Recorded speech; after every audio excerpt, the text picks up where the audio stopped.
What'll it be? Hello, Ackmena. Okay, we'll do it your way. Hello. Now we'll do it my way. What'll it be? Can we talk? Well, of course we can talk. We are talking. You're not ordering. I'm not pouring. We are not drinking. We are talking. I'm moving this to make room for a drink so that next time I say what'll it be and you tell me, I can put it right there. Doesn't matter. Give me anything. I'll have one of those. I'm sorry I couldn't get back before. Before what? Until now. Until tonight. I thought about it a dozen times, but I had to be sure. Excuse me. I have a customer waiting. I'll be right back. Come back soon. I'll be waiting.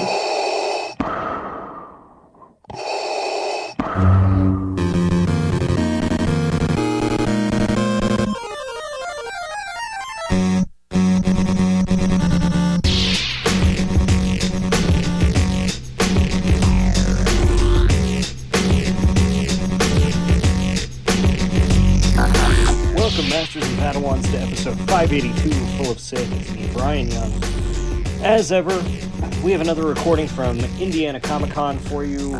This time it is the Bartenders of Star Wars with myself and Holly Frey, where we took a look at our favorite bartenders in Star Wars. Again, this was a recording in front of a live audience, and we, just chatted about our favorite bartenders. So, enough with the dissembling. I think we talked about it pretty much like a regular show, and so we'll just get right to it. Welcome, everyone. Yeah, the setup here is that I love a bar and I love a bartender, and we thought it would be fun if Bryan and I each put together our top 10 lists of bartenders in Star Wars, because there are more than people realize a lot of the time. And some of them have great backstory, so that is the setup. Yeah, and some of them, I don't know, some of them have less backstory than others. I picked a couple that didn't necessarily have backstories. Right.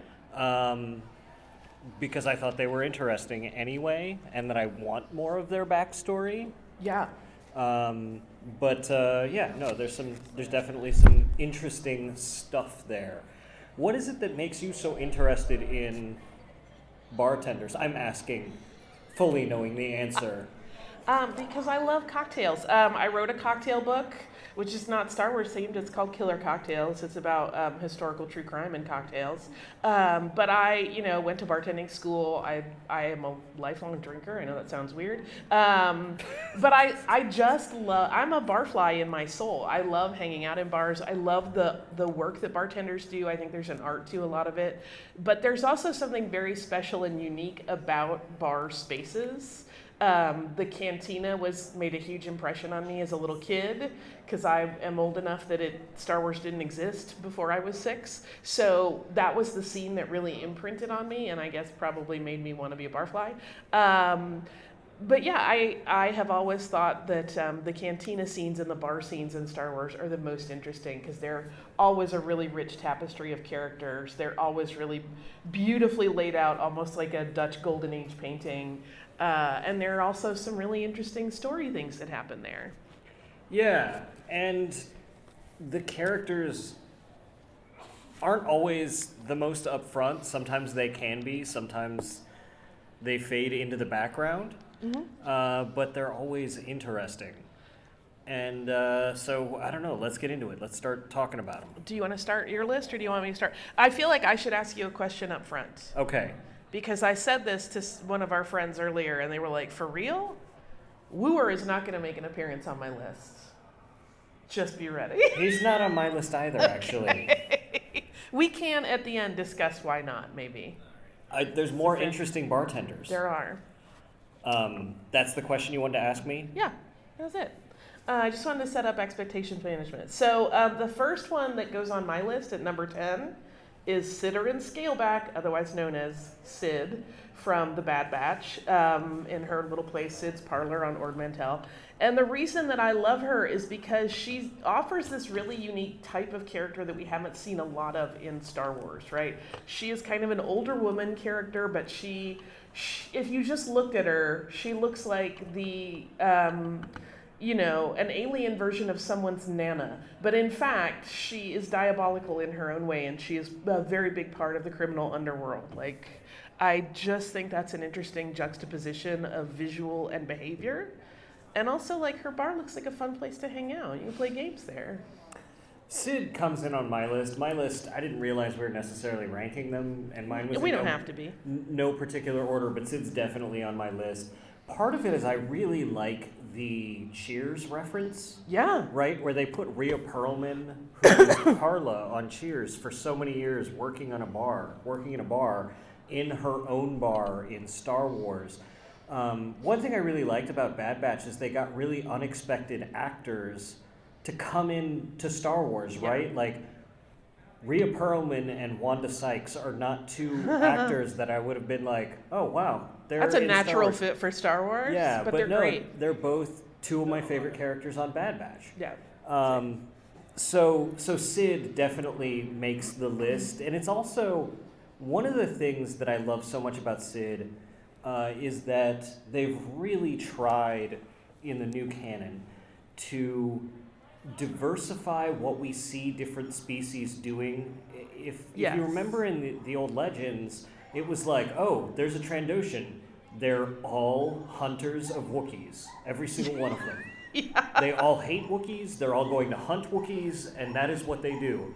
And someone's hunting that Wookiee outside. Okay.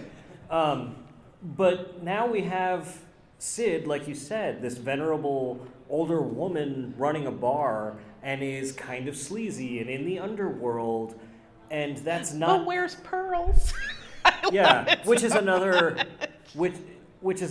sort of like sly reference to Rhea Perlman. Yeah. But that it's a different look at Trandoshans in general, and it sort of diversifies what we know about Trandoshans or what that might be like. Yeah. And I really appreciate when they do that, right? The same way I loved how DJ Older did that with Gungans in Last Shot. Oh, love. So should I go with my next one? Let's hear one of yours. Mine is Old Joe. Oh, yeah. Old Joe, the Ithorian from Rebels. He was on my maybe list. Honorable mention Z maybe list. But yeah, he's a great one. He's got a great little story. Yeah, no, Old Joe, if you remember from Rebels, like was running the bar there that ends up getting taken over by the Empire, by that enemy ace, who I guess could have been considered a bartender as well. Sure. Valen Reuter, I think his name was. I don't remember. Something like that. Honest. But Old Joe I love Ithorians. I do too. And I love Ithorians on the cartoons when they have their vocabulators. Yeah. Because they sound really cool with the way they do the sound design with their Ithorian language underneath and then the basic coming out on top of them. Yeah, it's almost like a Star Wars version of a Tuvan throat singer. Yeah. Because there are so many layers to it. I loved the live action version of that too with Mayor Mok Shaiz in Book of Boba Fett. We also get a little bit of it in the VR game Tales from the Galaxy's Edge, where you get to talk to Doc Ondar, and he has a little droid that assists. Yeah. But seeing Ithorians in the narrative is always good. Seeing Old Joe on Rebels was terrific.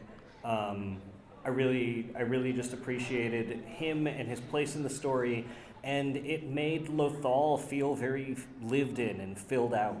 Yeah, I think that's the thing, right? That's part of why bartenders and bars in Star Wars are appealing. They make a world feel real because every place has some sort of cafe, bar, etc., where people can go to and get a drink together. That's like a cornerstone of any community.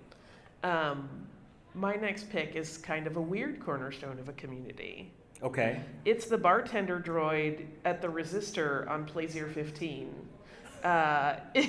I love Plaisir 15 as a place just generally. I do too, but I really like that bartender droid. And he doesn't have a name other than bartender droid. Even, you know how you can do that tricky thing if you have the closed captioning on? Sometimes you'll get information that is not conveyed in the actual spoken word.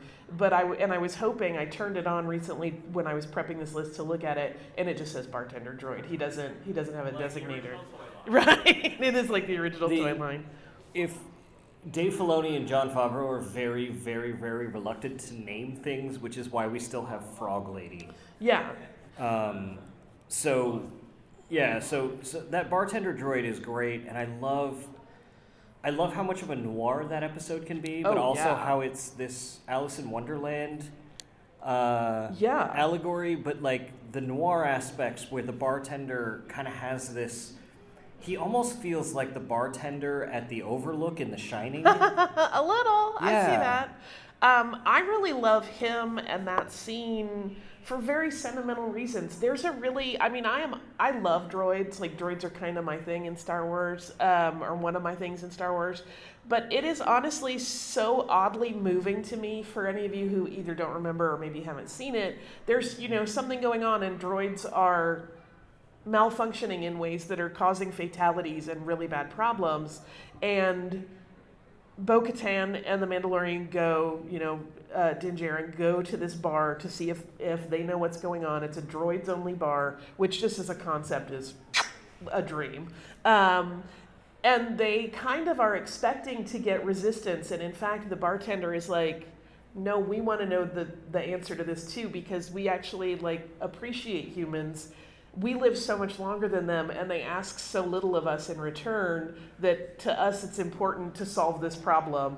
And there's a moment where all the droids kind of erupt in their version of applause, where they're all kind of like echoing that sentiment together and making their little beeps and boops, and it's oddly moving to me to see a bunch of droids all popping off together in a way that they want to show that they actually care about the humans who have programmed them. What a weird thing to become an emotional touch point. Like the droids are all like, oh, they're like our pets. Yeah, look at those sticky, squishy things that can't survive without us. No, we want to take care of you, stupid babies. I love it so much. Yeah, no, that droid was cool. The next one I've got on my list is Oga. And mainly, I don't think of her as a bartender. We didn't discuss rules with each other before this, but I think of her as a proprietor and not a bartender. So I've probably got another one on my list that you're not going to count as a bartender. We'll find out, but that's fine. You know how to sling a drink to be a proprietor. Not necessarily. I mean, talk to anybody that works in a well about the bar manager. They don't often know what they're doing. But I still am always happy to talk about Oga Garra. There are narratives in some of the books where Oga had slung drinks. Yeah, I suppose. Okay, talk about Oga. I just like her bar. I do too. I like the drinks that they serve at her bar. I like when she starts yelling while you're there. Yeah. You never see her, but you can hear her yelling periodically. How many of you have been to Oga's Cantina? Yes. Oga's Cantina is terrific. It's pretty fun. It's interesting. I have very strong opinions. People like to divide over Batu East versus Batu West and which one is better.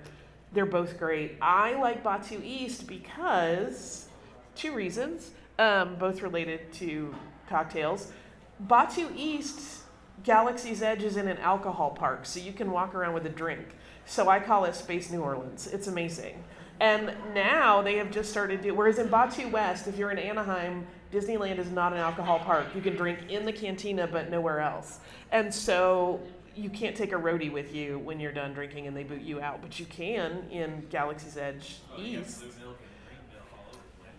Yeah, you can literally buy cocktails at any of the stands. But the other cool thing that they've started doing, just a hot tip, if you go to Disney World and you go to Galaxy's Edge there, they have started letting people pop into the cantina and get just to-go drinks, which is amazing. There's literally where they used to make you stand in line to get in. If you stand there now, one of Oga's employees will come and get you, and it's usually 2 people at a time, and they bring you into one spot in the bar. You get your drink order done, and you're out, and you can walk around with one of the drinks from that menu, which is also great if you didn't happen to get a reservation and it's booked out that day.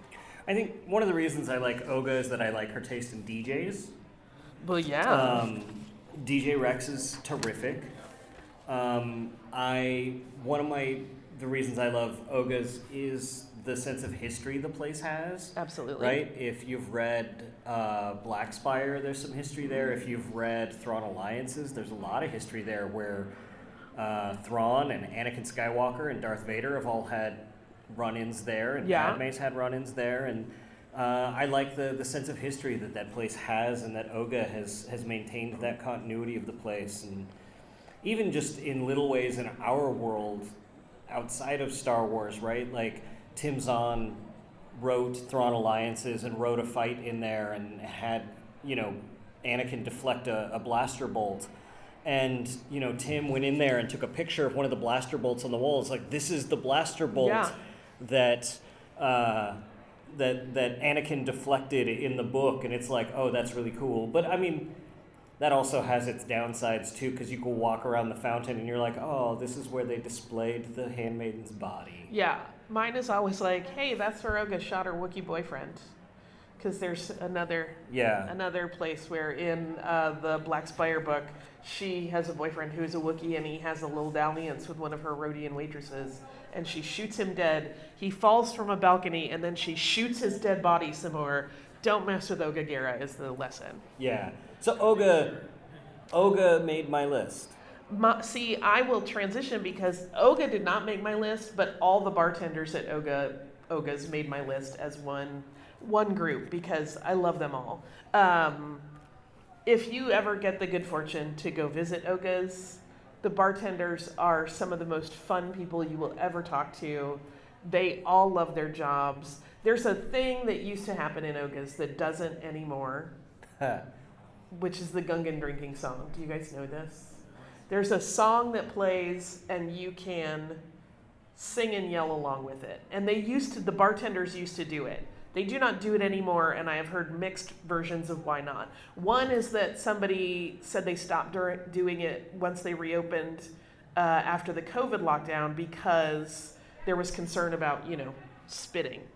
But I have heard that is not in fact the case, and it's because some guests complained about the noise, which makes me concerned about what they thought they were walking into in a bar in Galaxy's Edge. But if you stay late and you book the last one and you know the Gungan drinking song, there is a bartender in Galaxy's Edge East that will sing the entire song with you, and he is amazing. But there are a lot of bartenders there that they hear it and they see me because I'm there a lot, and they're like, it's about to get loud, and sometimes I apologize, but they will play along as much as they can. They're really, really wonderful, and I love them. That's one of the things I love about Galaxy's Edge in general is when you get good cast members that will play along. Oh, it's the best. It is the best. I was told, because I was always like, do you hate it when I do this? And they were like, you're a guest. You can do whatever you want. And I'm like, within reason. But I love it. Did you put the bartenders of the Sublight Lounge on your list? No, because, yes, but then no, but then yes, but then no. Because I felt kind of the same way, So Sublight Lounge was the bar on the Galactic Star Cruiser. One of the happiest places in the entire galaxy for me. No, and for me. I'm still friends with a lot of those servers. So in a way, yes, of course, I have to say yes. They were some of my favorites because, as you know, I was the first person, my wife and I, we were the first people who got married on the Galactic Star Cruiser. Mm-hmm. And we went to the Sublight Lounge, and the bartenders were like, "Oh, Captain's buying you guys champagne." So they brought out champagne.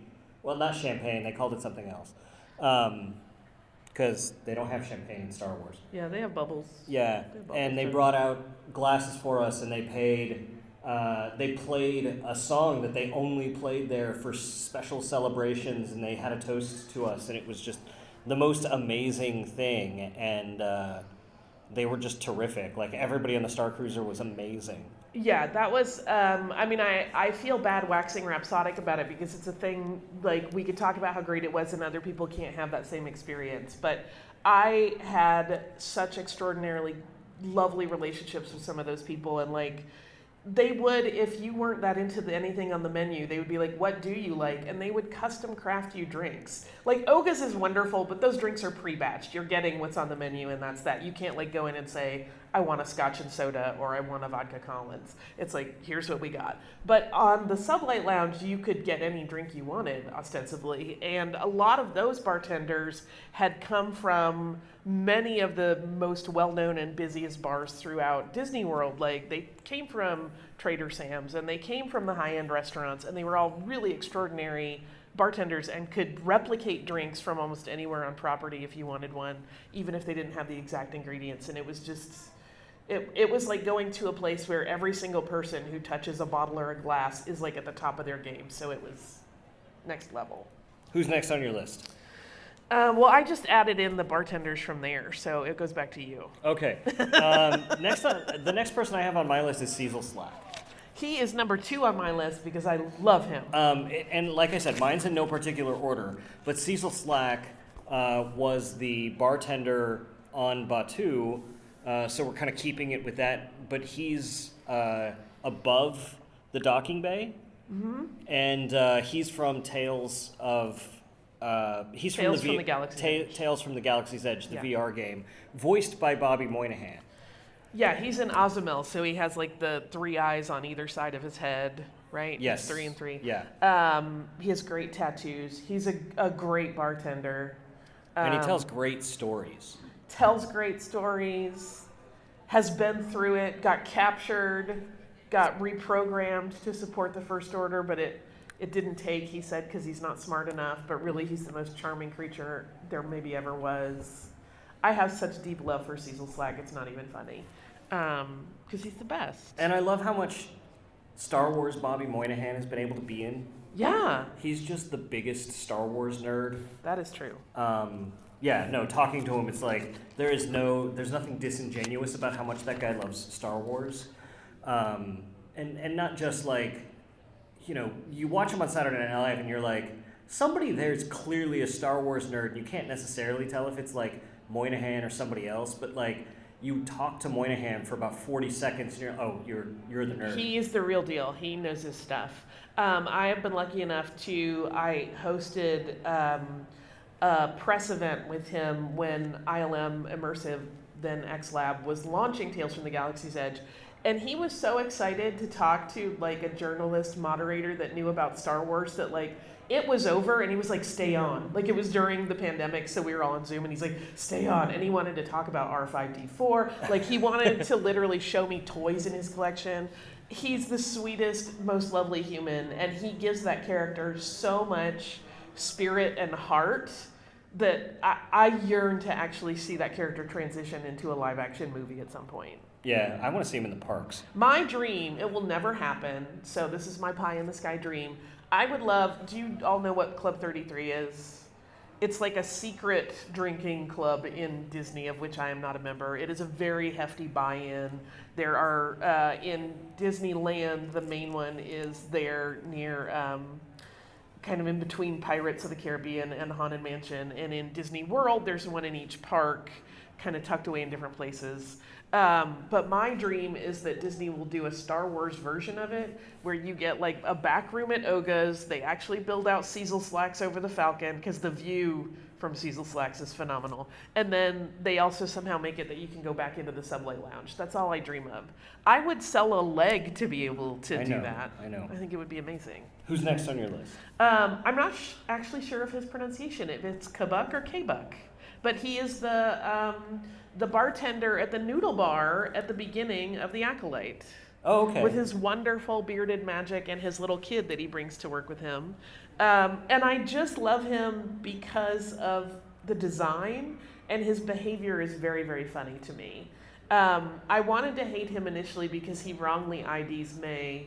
How could he have known? But he couldn't have known, and I need to always remind myself that. But I just really, when you watch him behind the bar, His movements are they have like a musicality to them. He's got an odd level of grace, but then the performer adds in these weird jerky moments that create such a depth of character that like I want to go to that bar and order drinks and just talk to him and find out where he learned to mix, because he just makes it a very alive and interesting character. Yeah, no, it was very fun to watch. He added a very interesting dynamic to that scene. The next one on my list, I guess, is another one that you'd probably argue with, and this was the one I was going to ask, like, do you think she counts? But Garza Fwip.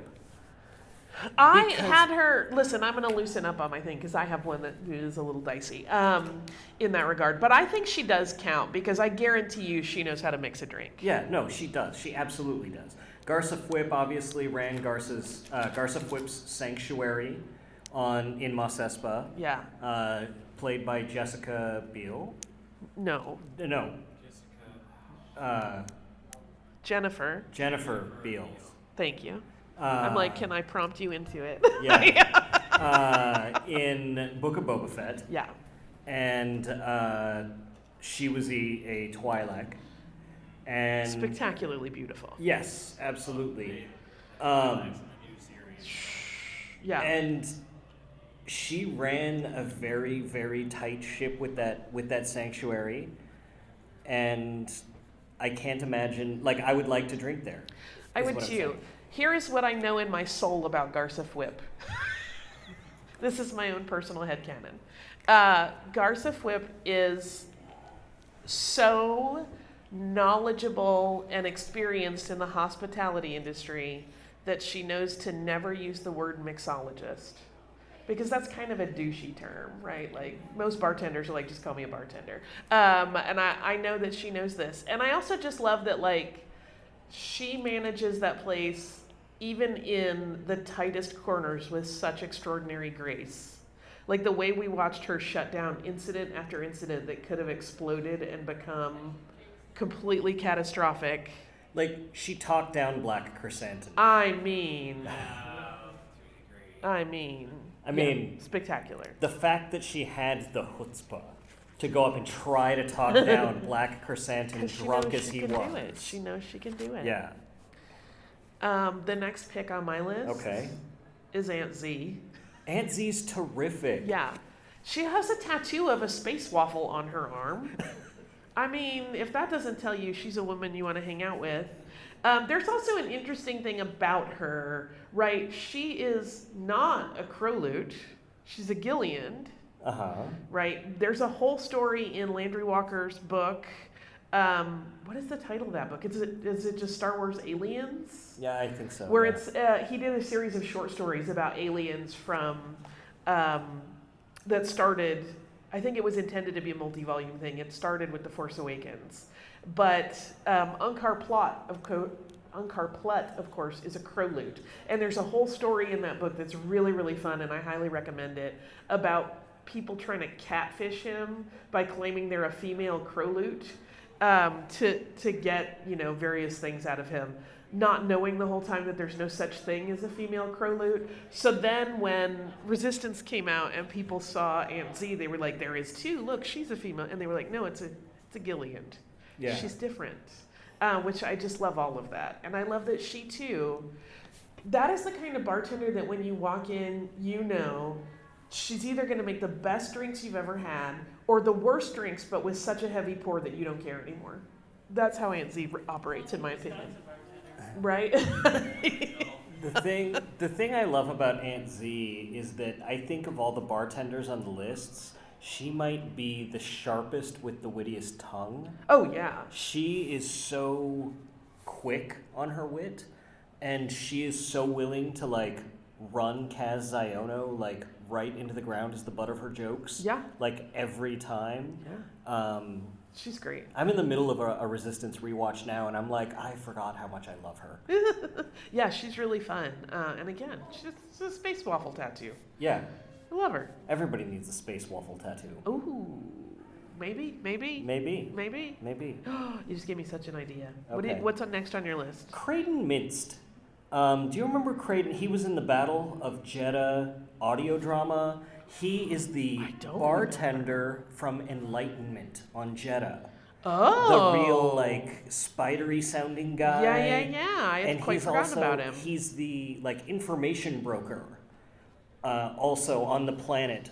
And he ends up getting defended by the Jedi during the Battle of Jeddah, during the High Republic era. And listening to him in the audio drama really made me fall in love with him. And then reading about him in subsequent stories, and even some of the comics, was fun because the Battle of Jeddah was a real touch point across all of the different media. And Creighton managed to make an impact in all of them, and an appearance in all of them across anything that touched the Battle of Jeddah. And he's just such a sleazy but like warm character, and I just really like him. And this is one of the ones I thought might surprise you. It did, because he's not from, we haven't seen him on screen or anything, but he's just such a fun character. And the Battle of Jeddah audio drama is just really good. Yeah, it's been a minute. My next one might be a surpriser for you. It's EV-99. No, he's on my list. Oh. She's on my list. Yeah, she has such an interesting trajectory that if you haven't read the Certain Point of View books, you may not know. Of course, she shows up. We see her, classically in Return of the Jedi. Jabba's palace torturing other droids. But she has this great trajectory where she gets reprogrammed. We see her again in The Mandalorian, and she is, comedically enough, now the bartender in the bar that would once not serve droids.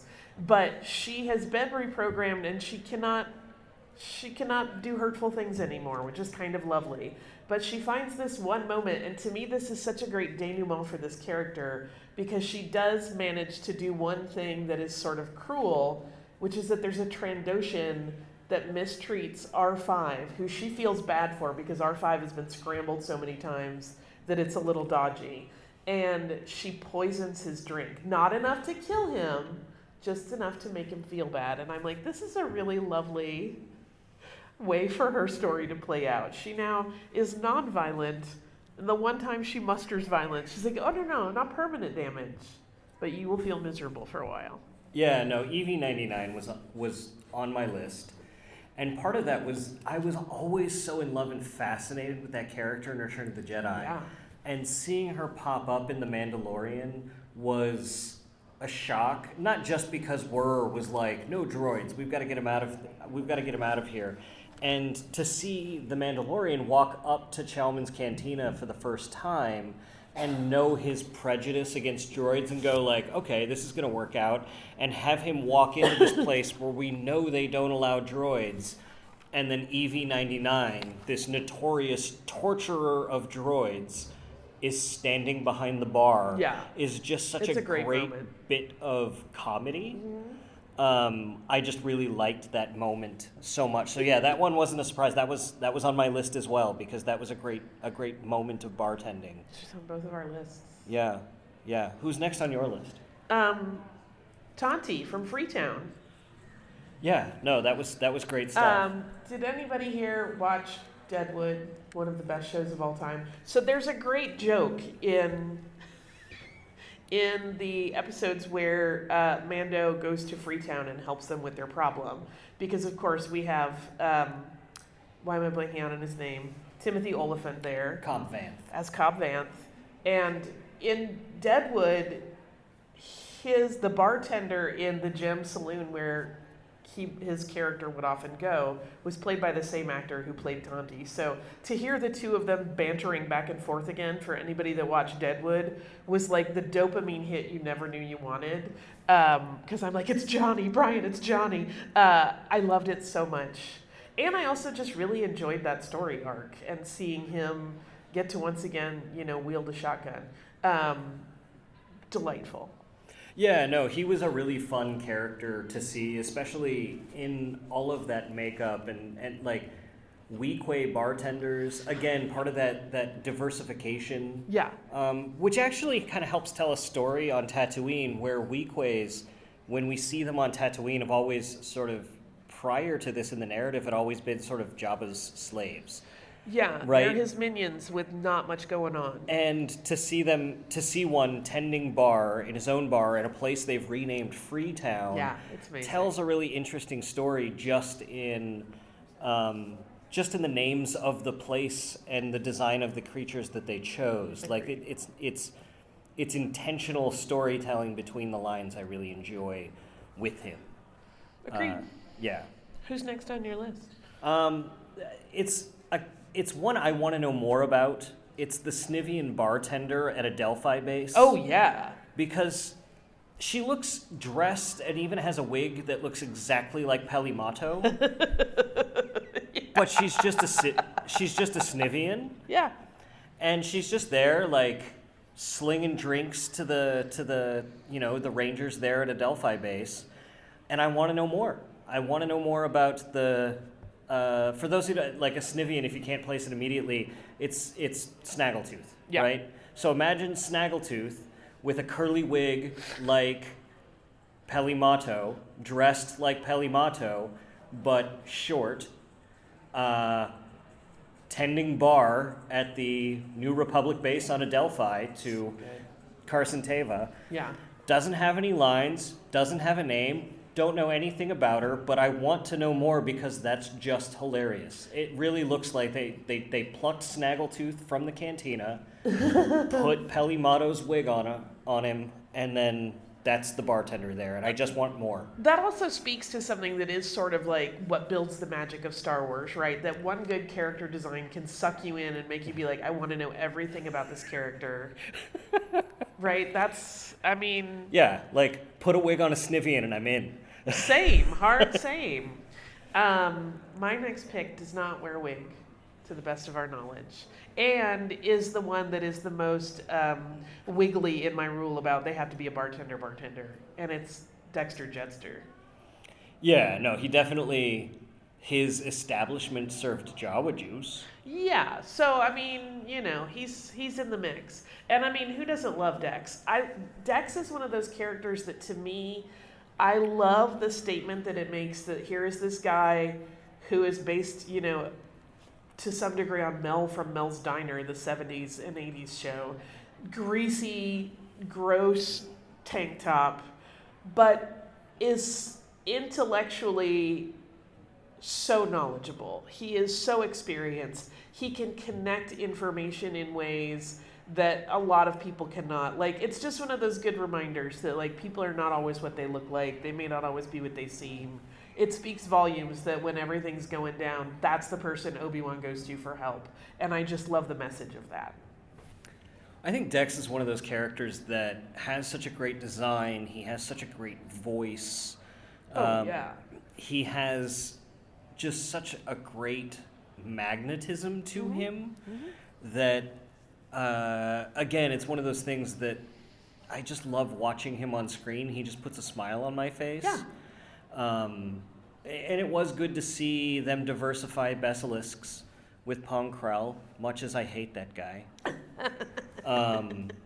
But no, Dex is one of those characters. I loved seeing him show up at the Battle of Jeddah. Yeah. In the High Republic era, because he was part of Maz Kanata's pirate gang at that point in the timeline. Yeah, Dex has lived. Yeah. I would watch a movie all about Dex with a smile on my face throughout. Even if it was just him prospecting on Sub Terrell. Come on. Are we both to our last one, and is it the same one? Yeah. It's Ackmena. She's the best one. Yeah, Ackmena's the best bartender in Star Wars. Yeah, she, although somebody gave me an interesting perspective earlier today. So Ackmena, of course, is the bartender played by B. Arthur in the Star Wars Holiday Special. Here's the case I make for why we know she's the best bartender. If anyone who's ever worked in a bar or run a bar knows, you don't put your best bartender on the day shift. Woor is not a good bartender. He's there to pull taps and, keep people from fighting. But Ackmena, I guarantee you. And he's bad at that. He doesn't succeed. And everything we have, like the supplemental material about him, he's kind of over that job, right?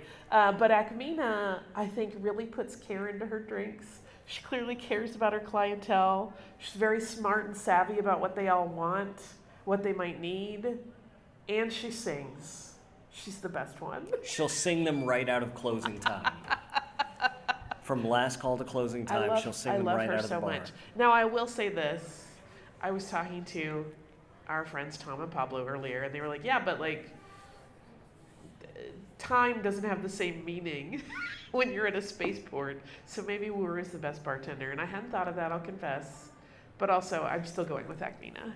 So the thing about that, though, like, Wur is not... Like, he's still failing at the whole stopping people from fighting. Like, yeah. Literally, we watched 8 minutes of one of his shifts. And all hell broke loose. A Jedi slashed one dude across the chest and disarmed another guy, literally. And then a smuggler literally murdered another Rhodian, and instead of cleaning it up himself, he just flips Wur a tip to go dispose of a body. Yeah. Like, Wur's terrible at this job. Poor Greedo. Wur's bad. Like, Ackmena didn't have to dispose of any bodies on her shift. She would have just sung them out. She would have danced them out. Yeah. Would have been great. She would have weekend Bernie'd him right out into someone else's problem. See, here's what I believe in my soul. Wur can get things done by muscle, right? He can kind of strong arm his way through a situation.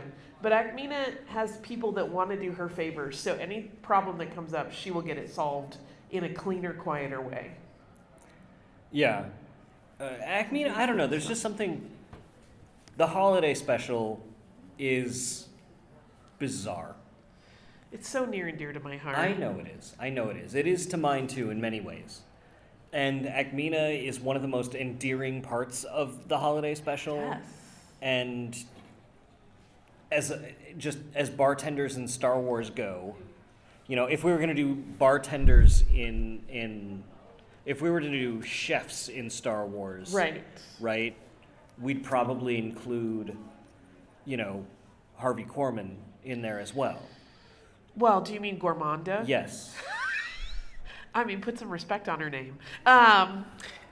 Here's the other thing that I find very interesting about Ackmena. Her outfit was designed by Bob Mackie, famous designer, who has designed clothes for Cher. Listen, that's all I need. A Bob Mackie rag and a good drink maker, and I'm good. I'm never leaving this cantina.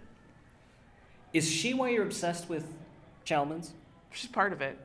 She's part of it for sure. Really? Yeah. Yeah.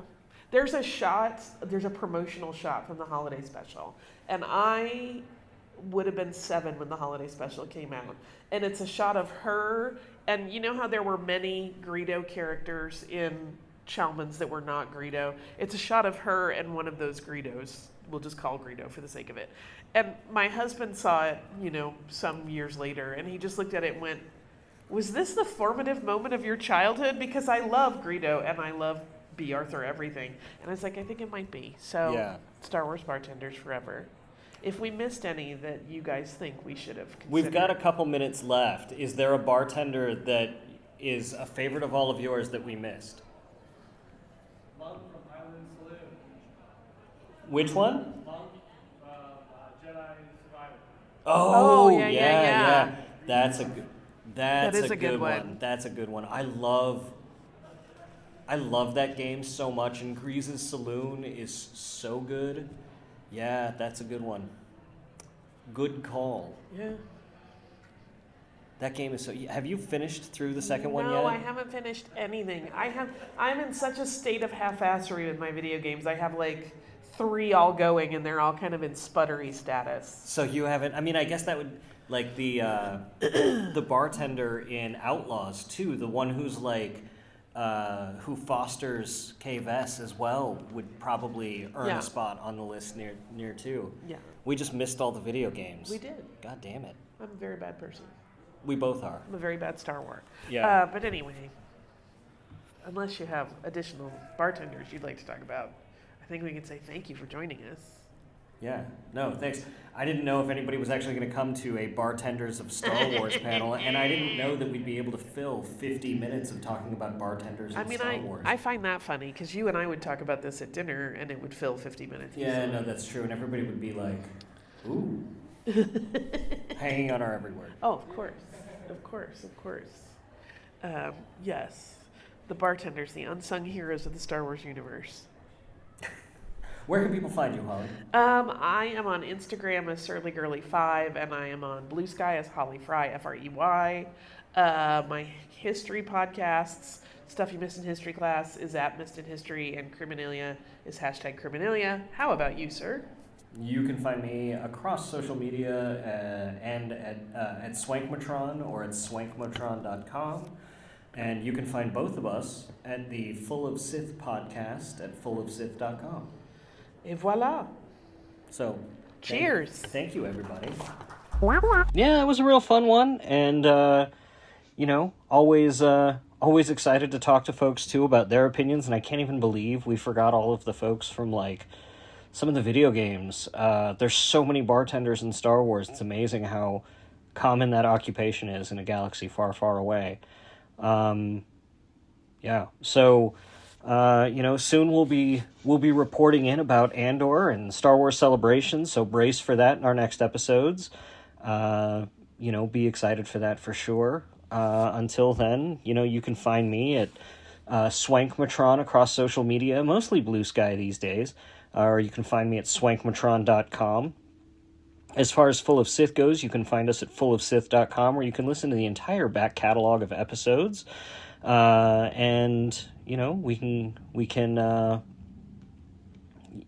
can listen to us wherever you listen to your podcasts, and rate and review us, tell your friends about us. We'd really appreciate that. So for Holly Frey, for super producer Mike Pilot, I'm Bryan Young, and the Force will be with you always.